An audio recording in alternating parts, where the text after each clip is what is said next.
It's good to be with you tonight and to those joining online as well. I've had a problem this week, I can tell you quite honestly. My problem with this passage has been what not to say, not what to say. There is so much in here, and as you know, we try to follow this format of roughly 10 minutes and then a little break and then another 10 minutes, and it's been a real challenge to me this week. The subject heading given to me is running the race, and that will be my main focus, but more particularly in the second sort of 10 minutes, because you can't help, if you followed that reading, to realize that throughout these short 13 verses, it talks about us being under God's discipline. I thought, when I was thinking about this, language is a funny thing, isn't it? I feel quite comfortable to say I am a disciple of God. I feel less comfortable saying God disciplines me. And yet it's exactly the same thing. And that word discipline means to teach and to correct. And as I was preparing, I thought, well, don't I need that? How I need that? See, the Bible promises that to those who are in Jesus, one day we will be like Jesus. And I can tell you now something you already know. I am nothing like Jesus. The gap between Jesus and me is huge. I need to be taught by him. I need to be disciplined by him. And verse 11, and I'm going to sort of, the only way I can make sense of this in the limited time is to sort of randomly go all over the place in these 13 verses. But if you look at verse 11, it tells you something that we already know. Discipline is not pleasant. It can be very painful. But verse 11 goes on to say it is part of our training. So again, it's keeping this picture of running the race, the main theme that we're looking at tonight. Part of our race training is not pleasant, just as training for real in the world for a race cannot be pleasant. It can be quite painful. But because something is not pleasant, it doesn't mean that it is negative. And the book of Hebrews, the whole theme, if we put this into the context of the whole book, we understand that the book of Hebrews, to the Hebrews, is a really positive book.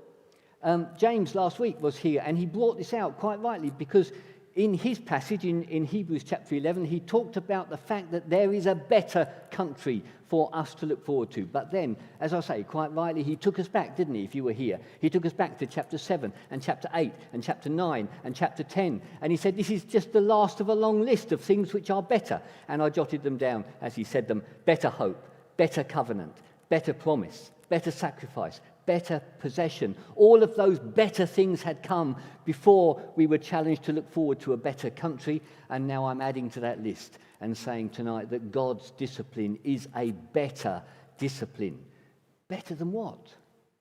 Better than the discipline compared to even the best of fathers. There isn't anything in this passage about bad fathers. Fathers who beat or bully their children just for their own satisfaction. They don't feature in this passage.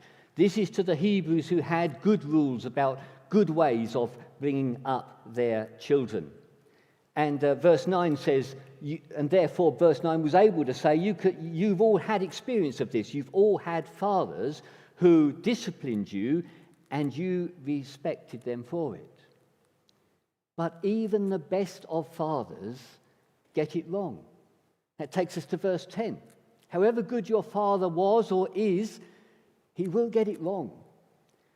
And because why? Because they discipline two things. Firstly, as they thought best. That's how any father can only act, isn't it? As we think best. I hate to describe my own fatherhood. In fact, I'm not in the right position to do it. That's for my children to say. I hope that I was somehow better than bad. You know, I hope I'm on that scale better than bad. But I am certain now, looking back, that when I disciplined my children, I did what I thought was best at the time, but I guess I was influenced by a bad day or a bad week at the office. I did what I thought was best, but I'm fallible. And the other thing in verse 10, it says that the discipline we receive from our fathers is just for a little while. Fathers only have a little time to help to shape their children to become adults. My son is now nearly 40. You know, if I tried to discipline him, well, he'd flatten me. The time has gone. But we are always children of God. And so being under God's discipline is a better discipline. Again, just stay with verse 10 for the moment. It is for our good. God disciplines us for our good. It reminded me when I was preparing this week that my mum used to say, if you carry on doing that, you'll get a good hiding. Now, I'm not going into the rights and wrongs of whether it's right to smack children or not, but it was that phrase, a good hiding. Yeah, and it made me think, what did she mean by that? Was she talking about the quality of the smacking, the accuracy of the smacking, or was she really saying, this is for your good? Well, God's discipline is for our good. That's what the Bible says. He disciplines us for our good.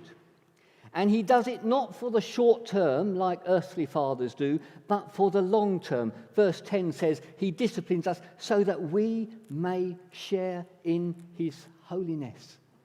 A holiness that we will share in for an eternity to come. And then if we just flick back to verses 5 and 6, the writer to the Hebrews brings before them verses that they would know so well. Verses from the book of Proverbs chapter 3.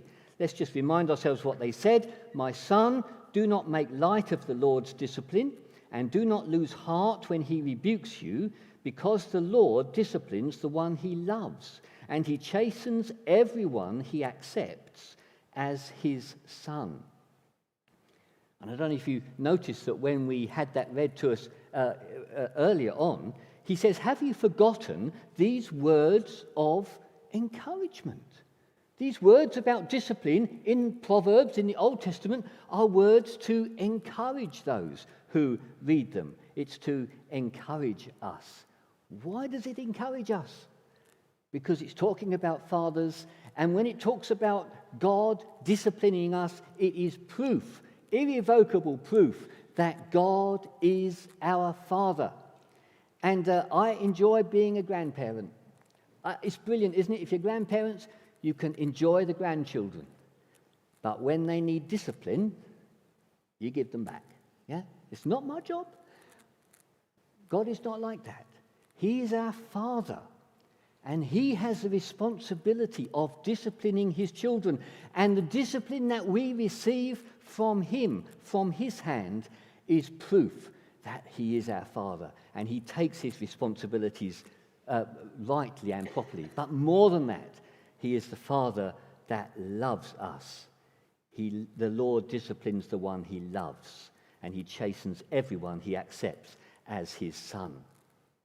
So I know I've skimmed over the discipline bit very, very quickly, and I apologize for that, but I want to focus mainly on the race, and the race that we're called to run, and I want to set the scene. Let's go back to verse 1. That's what we're called to do, to run a race. And I wonder what was in their minds when they had this read to them all the way back when it was new and written. What came to my mind immediately was, it was my great pleasure, years and years ago now, quite a few years ago, to take a group of people from a Bible college to Caesarea Maritima. That's the city that Herod built on the Mediterranean coast of Israel. And just outside the city, Herod the Great also built a great outdoor theatre. And it's now part of a national park, and over recent years, the archaeologists and the people who like these kind of things have been trying to recreate this theatre as it would have been in the days of Herod the Great, and in the days of these people reading this letter to them. And so maybe that's the kind of picture that would have come into their minds. I'm going to assume it is, and ask you to have that picture in your mind. So there it is. It's an arena. We are in the arena. We are the people being challenged by this passage to run the race, but we're surrounded, it says, by a great cloud of witnesses. Now that stadium there on the coast is a 4,000-seater. All these stone steps go all the way around the arena. So just imagine all those people on those steps. Who are these people? Well, I think the very first word of this passage is therefore. And that means that it links directly to what James was bringing us last week, to chapter 11. And there was listed in chapter 11 a whole raft of people who showed what it was like to live their lives by faith in the living God. So imagine all these people of old, these Abrahams and Isaacs and Moses and Jacobs, all these people who were listed, they're there. They're on these stone steps. They're around the arena. And also they're joined, if you look at verse 35 onwards of Hebrews 11, they're joined by unnamed people, unknown people who have suffered terrible things for their faith. It says they've been ridiculed, they've been tortured, they've been flogged, they've been imprisoned, and they've been killed. Those people are there on the stone steps as well. They're surrounding the arena. And let us run the race, the Bible says. We, people of faith today, we are in the arena, and the race is about to be considered. I'm going to pause there for my first section and ask the first question, but I'm going to say this. I'm going to try and grab some time from this. So you're only going to get a minute, because it's only the one question up there. Will it come up? There we go. There's a real answer to it. You don't need your Bibles. Why are Roman roads straight? Well, 1 minute, I'm going to stand here and claim back some time.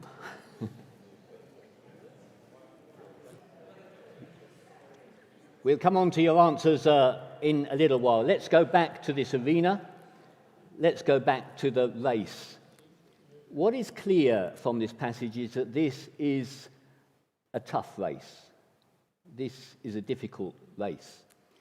In fact, the sense of that verse can be used for conflict. It almost points to the fact that some people's race is going to be a real battle. It's going to be a tough battle. And if we looked at verse 4, there's no encouragement there. It really says it could be worse. The battle of your race, it could get worse. And there was something so comforting when I was looking at this passage to realize that I did not choose the race I've been asked to run. Do you see that in verse 1? It says, "Let us run with perseverance the race marked out for us." It's not for us to choose the race. It's for us to be faithful as we run the race that's been marked out for us. I would put my hand up in a nanosecond and say I would like to run a different course. I'd like to be on some different way, but I'm not. And it's not for my choosing. The race is marked out for us. And there's a danger of this race. The danger is that it will defeat us.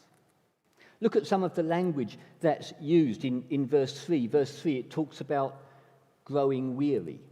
It talks about losing heart. Look at the language used in verse 12.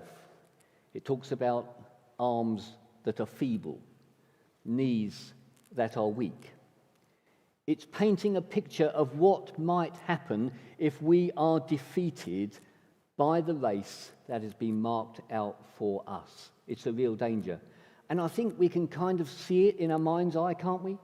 How folk who just get so overwhelmed and overcome by their circumstances that their shoulders slump, their energy's gone, they've got no fight left for this race, which is a battle. This is real stuff. And when we visualize these people that we might have in our mind's eye, these people who are just defeated by circumstances, isn't it dispiriting? I mean, it must be really dispiriting for them, but isn't it dispiriting for us as well, as we look upon them? But this is a positive passage. There is a danger, but there's a remedy too. What is the remedy? Well, we've already spoken just a little bit about one aspect of the remedy, and that is irrespective of what our race is, irrespective of what is happening in our circumstances, God is at work. And he is using it to train us and to teach us and to correct us. But what must we do? Well, first of all, at the beginning, we're told to consider this great cloud of witnesses. It's not a misprint. You think, well, shouldn't it say cloud? Why a cloud? And actually, commentators are a bit, at one end or another about why it's called a cloud, but they sort of say, well, it might be that it's giving the impression that we are not only surrounded, but kind of enveloped by these people of old who are in our mind's eye on those stone steps surrounding the arena. And we look at this crowd. Why do we look at the crowd? What are they there for? They are witnesses. Now, we can make a mistake. We can say, that means they're spectators. It doesn't.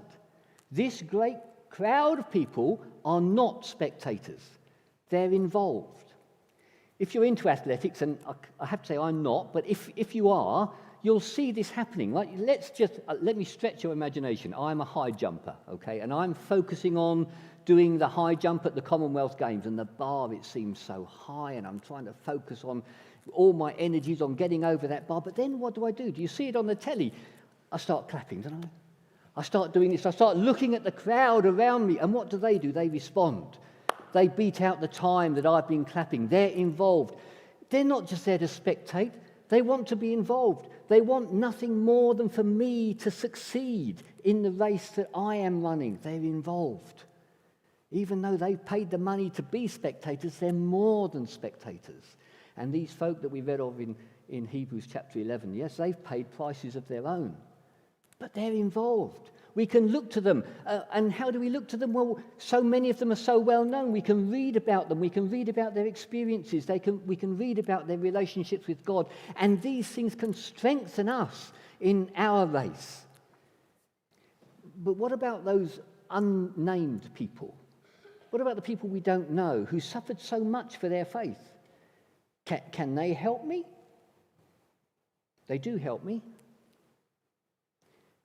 I hear and I read and I understand sometimes just a little bit of what my own brothers and sisters are experiencing in different parts of this world.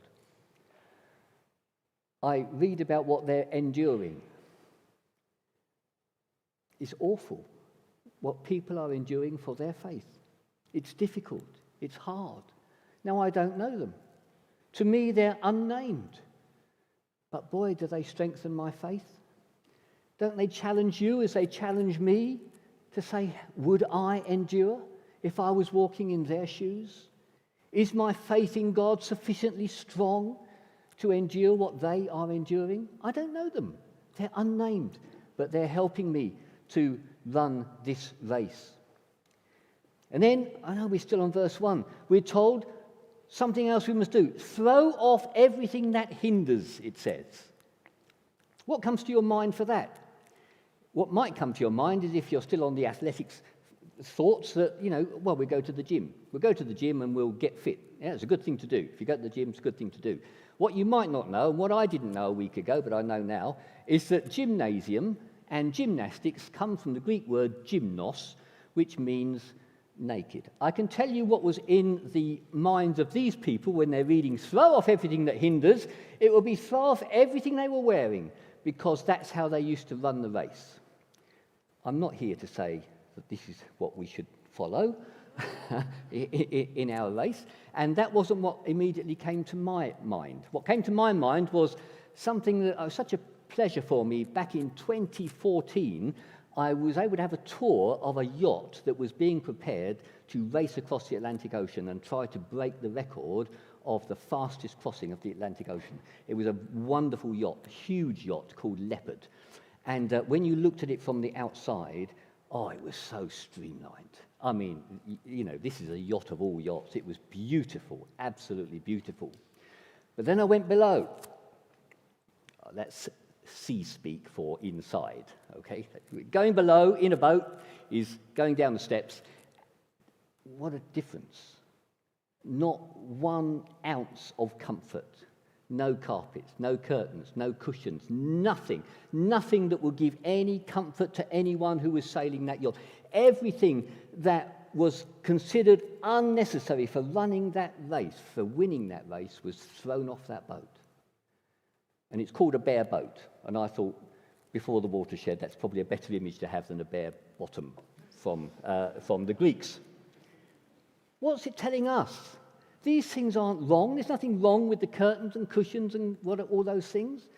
But this is challenging us to look at ourselves and just to question, not necessarily things that are wrong in our lives, because there was nothing wrong in doing this, nothing wrong in following that. But is it necessary? Is it helpful? Or could it possibly be a hindrance in the race that we've been called to run? You can throw it off. But then we're told to throw off something else. We're told to throw off the sin that so easily enmeshes us, entangles us, sticks to us. And this is more sensitive, isn't it? Because when we come to sin, I think that we are something special. You know, that because you don't understand me, because you have never walked in my shoes, you know, you can't understand the temptations which I am faced with.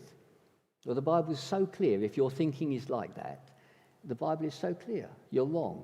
Yeah? Paul, when he wrote his first letter to the Corinthians, says that no one has been overtaken by any temptation that isn't common to man. Those temptations which you feel are just so irresistible to you, they're so common. Everyone knows about them.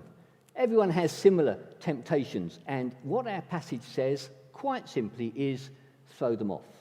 And I just want to say that the Bible would not say to us, throw off that sin, if it was not possible for us to do it. And then I'm going to jump down to verse 13. The second to last thing that we have to do. And, you know, always when you prepare a talk, I think there's something that just comes out at you with a new freshness. And it was this verse. Something else that we've got to do, we've got to make straight paths for our feet. That was hence the question about the Roman roads. In your version, it might say make smooth paths or might make level paths. The Authorized Version sticks with the interpretation, make straight paths. And this really spoke to me in the week, and I just pass it on to you. It tells me that how I run this race is not only important to me, but how I run it is important to other people too. It talks about for the sake of the lame, who would trip up if the paths weren't level, if the paths weren't straight. You know, it talks about them. It reminds me that this race that I'm running, I'm not running it alone. There's others of you running it with me. And there are going to be people who are going to run it later on, who are going to come after us. What were your answers for the Roman roads? Why are they straight? Well, there's 2 very valid reasons for that. One is they learned to deal with the obstacles. They didn't ignore the obstacles in their way. They learned to overcome them. They confronted them. That's why English roads, before the Romans were here, are all windy, because we didn't do that. We came to an obstacle, we went round it. We came to a valley, we went down it. We came to a hill, we went up it. Yeah, we just made it easy for the road builders. But here we're being saying, make straight paths, not just for me, but for others who are running the race too, and others who will run the race after me. Make straight paths. And that was the second reason why the Romans made straight roads. It was for those who were going to use those roads afterwards. You've heard the expression, all roads lead to Rome, and they did in a sense in the Roman Empire. If they needed to get to one of their outlying areas of their great empire in those days, they had roads that would take them there quickly. The roads were built not just for the convenience of those who were building them. In fact, far from it. They had a tough job. But it was built straight so that those who came afterwards, it was easier for them. And they were thinking of them. And as I thought of that, it just struck me how we started by talking about this great cloud of witnesses. But when do we join them? And I think I have. You know, I think the older I've got, I'm beginning to realize I'm part of that cloud of witnesses. That people ought to be looking at my life of faith in the living God, and getting strength and encouragement from seeing that. And that's quite a responsibility. Last week, Josh might remember when I came into the church, we had a bit of banter about, it was just a joke, about who was the main event and who was the warm-up act. Okay? And it was just a bit of fun. No joking now, Josh, I'm going to talk to you directly. It is such an immense privilege for me to share a platform with you. And I feel the responsibility that you should be able to look to me for encouragement. How I've made the road straight, and I haven't done it. I'm still all over the place. But that's the challenge that I'm taking from this passage tonight. I've got to make straight paths. I've got to confront the obstacles which are in this race which has been marked out for me. And that sounds like a big ask. You know, it sounds like a big ask, except for the last thing. And the last thing is what we came across right at the beginning. What else have we got to do? The most important thing. Verse 2, fix your eyes on Jesus. And that word fix is very, very strong. It means take your eyes off of everything else. Make sure that only Jesus is in our vision. Why? Because this passage tells us none has endured like Jesus has endured. We cannot imagine what it cost and what it felt like to take the weight of the sin of the world upon his own shoulders. None has endured like Jesus. But look at his motivation. What got him through that? What enabled him to endure? The joy set before him. And what is that joy? It's an amazing joy. It's the joy of knowing that he would spend an eternity with me and with you. What else can we do but fix our eyes on Jesus? And verse 3 says, consider him. As we run our race, consider him. Keep him in view. How do we consider him? There's 1,000,001 ways that we consider him, and we can't cover any of them except for one. We can consider him as we very simply take bread and wine together, and that's what we're going to do in a moment or two. I'll hand back to Josh for that. And then afterwards we're going to sing a song which I found quite moving when I thought about it. It's a song that compares what we might face in the race that we have to run, and it compares it with what we have in Jesus. So I'll hand over to Josh, back to Josh now. We'll consider Jesus by taking bread and wine together, and then sing that song that brings us back to the race.